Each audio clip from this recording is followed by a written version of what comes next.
Shalom, salam sejahtera. Renungkanlah firman Tuhan siang dan malam, karena firman-Nya adalah pelita bagi kaki kita dan terang bagi jalan kita. Mari berdoa. Bapa Surgawi, Bapa yang kami puji dan kami sembah, Bapa Sang Pemilik kehidupan kami, terima kasih untuk kebaikan-Mu. Hanya karena anugerah-Mu kami ada sebagaimana kami ada. Terima kasih kami masih diberikan nafas kehidupan untuk menjalani kehidupan kami. Kami mohon tuntunan-Mu dalam hidup ini, melalui kebenaran firman-Mu yang akan kami renungkan. Biarlah Roh-Mu yang kudus menuntun dan mengajari kami, agar kami mengerti kehendak-Mu. Dalam nama Tuhan Yesus, kami berdoa. Haleluya. Amin. Saudara yang terkasih, renungan firman Tuhan terambil dari Amsal pasal 3 ayat 5 dan 6. Percayalah kepada Tuhan dengan segenap hatimu, dan janganlah bersandar kepada pengertianmu sendiri. Akuilah Dia dalam segala lakumu, maka Ia akan meluruskan jalanmu. Pernahkah saudara mendengar tentang istilah plot twist? Istilah berbahasa Inggris ini artinya dalam bahasa Indonesia adalah pelintiran alur atau putar balik alur, dan seringkali dipahami sebagai kejutan dalam sebuah cerita. Jadi plot twist itu adalah perubahan tak terduga dalam alur cerita yang membuat pembaca atau penonton terkejut, dan biasanya mengubah cara mereka melihat cerita atau karakter. Ada sebuah kisah fiktif, atau bukan kisah nyata ya, tentang seorang pemuda bernama Rocky. Rocky adalah seorang anak laki-laki yang ditinggalkan ayahnya sejak dia masih bayi bersama ibu dan neneknya. Ayahnya merantau ke negara lain untuk bekerja. Namun ketika ayahnya sukses, ia tidak pernah kembali ke negaranya dan menyembunyikan identitas pribadi dari keluarganya. Karena tidak mendapat kabar dari ayahnya, ketika Rocky berumur 4 tahun, ibunya Rocky menikah lagi dan tinggal bersama keluarga barunya dan menitipkan Rocky untuk dirawat oleh neneknya yang pekerjaan utamanya adalah seorang asisten rumah tangga. Singkat cerita, anak ini bertumbuh besar dan sembari sekolah, ia juga membantu neneknya bekerja sebagai asisten rumah tangga. Rocky bertumbuh dewasa menjadi anak yang cerdas dan berprestasi, sehingga pendidikan yang ia tempuh semuanya melalui beasiswa. Suatu ketika Rocky mendapat beasiswa melanjutkan pendidikan ke luar negeri. Ketika Rocky ada di negara barunya, semua kebutuhan sekolah dan biaya hidup tercukupi. Tetapi ia harus mengelolanya dengan baik. Namun karena ia ingin mengirimkan uang untuk neneknya dan ingin memiliki uang jajan lebih, ia harus mencari pekerjaan sampingan. Dan hal inilah yang dilakukan oleh mahasiswa-mahasiswa penerima beasiswa pada umumnya yang ada di luar negeri. Mereka mencari pekerjaan yang tidak mengganggu kuliah dan waktu belajar mereka untuk menambah pemasukan. Pekerjaan yang dipilih oleh Rocky adalah menjadi asisten tukang kebun pada sebuah rumah mewah milik keluarga mapan. Rocky diterima dengan baik dan selalu diberikan uang lebih karena bekerja dengan giat dan membantu pekerjaan lainnya yang bahkan bukan pekerjaan utamanya. Dan juga karena kecerdasannya, Rocky juga sering dimintai bantuan oleh pemilik rumah dalam urusan yang berhubungan dengan kecerdasan Rocky. Pada akhirnya Rocky begitu dikasihi oleh pemilik rumah dan orang-orang di sekitar tempat ia bekerja. Ia setia bekerja sampai ia menyelesaikan pendidikannya. Bahkan ia ditawarkan oleh pemilik rumah untuk bergabung dan bekerja dengannya di perusahaannya. Dan akhir cerita ini mengisahkan bahwa pemilik rumah mewah tersebut ternyata adalah ayah Rocky yang pernah meninggalkannya. Jadi saudara, kisah Rocky ini adalah salah satu contoh plot twist yang pernah kita dengar atau mungkin pernah kita tonton. Plot awal adalah Rocky ditinggalkan kedua orang tua dan hidup bersama nenek yang bekerja sebagai asisten rumah tangga, yang mungkin akan kesulitan membiayai kebutuhan hidup Rocky, bahkan pendidikannya. Plot twistnya adalah dalam kesuksesan pendidikan dan bahkan pekerjaannya, ada ayah Rocky yang selama ini menolongnya ketika dia bekerja sebagai seorang asisten tukang kebun tanpa dia ketahui. Dan saya yakin kebanyakan orang suka mendengar cerita seperti ini, meskipun sedih tapi berakhir dengan bahagia. Nah, saudara tahu tidak, kalau Tuhan itu master of plot twist. Benar-benar jago bikin jalan cerita yang gak kita duga, tapi ujungnya selalu punya maksud yang luar biasa. Banyak sekali plot twist di Alkitab yang bisa bikin kita tercengang dan sekaligus kagum bagaimana Tuhan bekerja di luar logika manusia.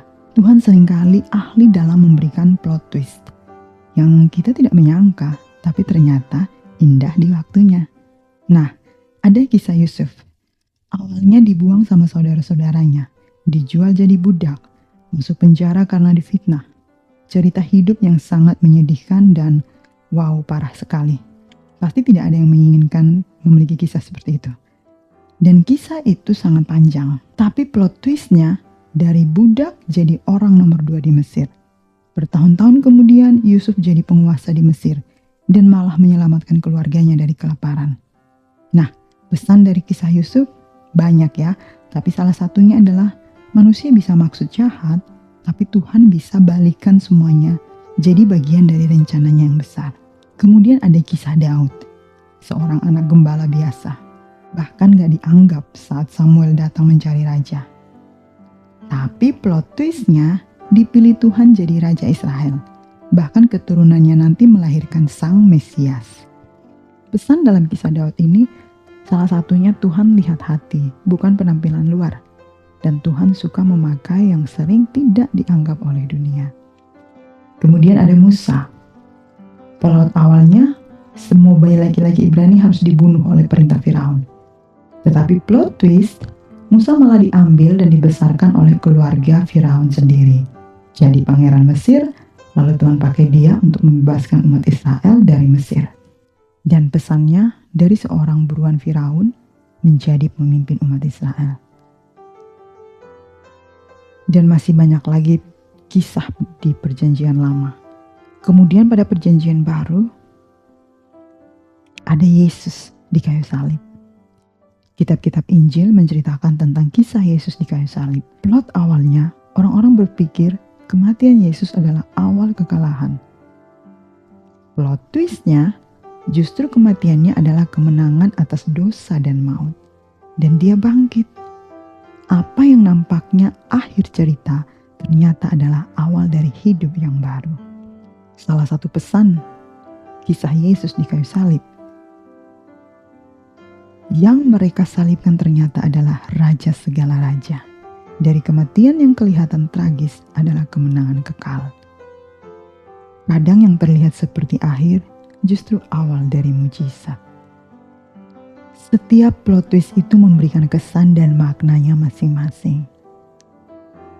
Bahkan di sekitar kita, mungkin ada banyak kesaksian hidup di mana Tuhan mengubahkan hidup seseorang melalui masa lalu yang sepertinya kelam dan hal-hal yang sulit dalam hidup mereka.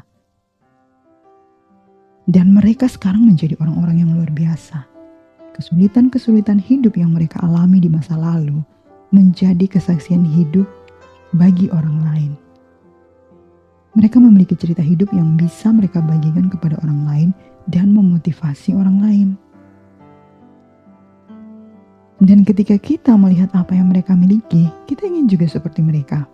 Tetapi terkadang kita tidak mau melalui fase-fase kehidupan yang penuh dengan kesulitan-kesulitan yang mereka lalui. Karena itu terlalu berat menurut kita. Bahkan kita meminta kepada Tuhan, jangan menuliskan bagian-bagian berat dari kisah mereka dalam hidup saya. Tapi kita ingin memiliki apa yang mereka punya sekarang. Atau bahkan dalam hidup saudara, saudara merasa bahwa, saya tidak punya cerita hidup. Cerita hidup saya sangat berantakan. Orang lain tidak mungkin mau mendengarkan. Apalagi tidak mungkin cerita hidup saya dapat berguna bagi orang lain. Cerita hidup saya seperti ini tidak mungkin bisa berubah. Saudara, apapun cerita hidup saudara, di mata Tuhan cerita hidupmu penting. Dia peduli dan bahkan tanpa saudara sadari, dia terlibat dalam menulis cerita hidupmu. Dan Tuhan bisa menuliskan cerita hidup yang mungkin bagi saudara tidak mungkin berakhir baik. Tetapi di tangannya yang penuh kuasa, ia mampu mengubah alur cerita itu dengan caranya yang tidak kita pahami tetapi mendatangkan kebaikan bagi saudara dan berguna bagi orang lain dan untuk kemuliaan Tuhan. Saudara, setiap orang mempunyai cerita hidup, tidak terbatas pada usia berapapun. Suka atau tidak, saudara dan saya ada dalam sebuah cerita. Dan setiap cerita yang bagus, hidup kita akan mengalami plot twist, yaitu alur hidup yang menantang. Setiap cerita kehidupan hidup kita berbeda-beda, karena masing-masing kita mempunyai panggilan dalam rencana Tuhan yang berbeda-beda. Tuhan melihat segala sesuatu di dalam hidup kita dan mengenal kita dengan begitu sempurna, lebih baik daripada kita mengenal diri kita sendiri. Setiap kita yang mengaku percaya kepada Tuhan Yesus Kristus sebagai Tuhan dan Juru Selamat dalam hidup kita, maka kita ada dalam rencana Tuhan, dalam rencananya yang mulia dan baik bagi kita. Mungkin saudara berpikir seperti ini, mempercayai Tuhan adalah hal yang mungkin tidak sulit ketika segala sesuatu dalam hidup berjalan lancar. Tetapi terkadang Tuhan melakukan hal-hal dalam hidup kita sama sekali tidak lancar. Terkadang Dia menulis naskah yang membuat kita berteriak dalam kesakitan dan tidak mau melakoni peran itu. Tiba-tiba ada hal-hal yang tidak kita harapkan terjadi, hal-hal yang mengejutkan dan tidak ada persiapan terjadi dalam hidup kita. Tiba-tiba kehilangan orang yang dikasihi, tiba-tiba divonis penyakit kronis tanpa ada persiapan apapun, tiba-tiba usaha mengalami kebangkrutan, tiba-tiba batal menikah, tiba-tiba kehilangan pekerjaan tanpa ada uang pensiun, dan masih banyak lagi. Tetapi Tuhan bisa mengubah alur cerita itu menjadi sesuatu yang bermakna dalam hidup. Saat kesulitan dan tantangan datang, disitulah letak kepercayaan kita kepadanya teruji. Kalau Tuhan yang menulis cerita hidup saudara dan saya, pasti happy ending. Happy ending menurut Tuhan yang melampaui segala akal dan pikiran manusia. Jadi saudara, percayalah kepada Tuhan dengan segenap hatimu. Pentingnya kita memiliki iman yang benar dan penuh kepada Tuhan, bukan hanya sekedar pengetahuan atau pemahaman tentang Dia. Biarkan Dia menuliskan cerita hidupmu. Jangan bersandar kepada pengertianmu sendiri. Mari kita menghindari sikap yang terlalu mengandalkan kecerdasan atau pemikiran kita sendiri dalam membuat keputusan atau dalam menghadapi masalah hidup. Akuilah Dia dalam segala lakumu. Kita harus selalu mengakui dan meminta bimbingan Tuhan dalam setiap aspek kehidupan kita, baik dalam hal besar maupun dalam hal kecil. Maka firman-Nya mengatakan Ia akan meluruskan jalan kita. Nah, prinsip-prinsip inilah yang harus kita ikuti. Dengan demikian, membantu kita mengantisipasi alur cerita hidup yang menantang tadi. Sehingga kita tetap berfokus pada penulis dan penyempurna iman kita. Tuhan akan membimbing kita ke jalan yang benar dan memberikan petunjuk dalam kisah-kisah hidup kita. Percayalah kepada rencana Tuhan, meskipun dalam hidup ini terkadang kita merasa seolah-olah Tuhan diam. Tidak, percayalah bahwa Dia sedang memegang kendali. Izinkanlah Tuhan menulis cerita hidupmu. Mari berdoa.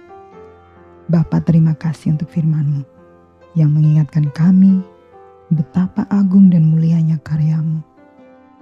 Betapa Engkau sang pemegang kendali hidup kami, yang mengasihi dan menyerahkan hidup ini di dalam tuntunan dan bimbingan-Mu. Ampuni kami jika kami tidak menaruh kepercayaan kami secara penuh kepada-Mu. Ampuni kami jika kami tidak berserah diri di dalam rencana-Mu. Biarlah melalui renungan yang kami dengar hari ini, mengubahkan hati kami untuk menyerahkan hidup kami sepenuhnya dalam rencana dan karya-Mu. Biarlah kami mempercayai Engkau menulis cerita hidup kami. Kami mempercayai Engkau untuk mengubah masa lalu yang kelam menjadi cerita yang indah dan menjadi seseorang yang Engkau inginkan. Sehingga melalui hidup kami menceritakan tentang kasih-Mu. Kami percaya Roh-Mu yang kudus menuntun setiap langkah hidup kami dan membimbing kami dalam perjalanan hidup ini, agar kami mengerti kehendak-Mu dan melakukan kebenaran-Mu. Bapa, berkati kami semua yang mendengarkan firman-Mu. Dalam nama Tuhan Yesus kami berdoa. Haleluya. Amin.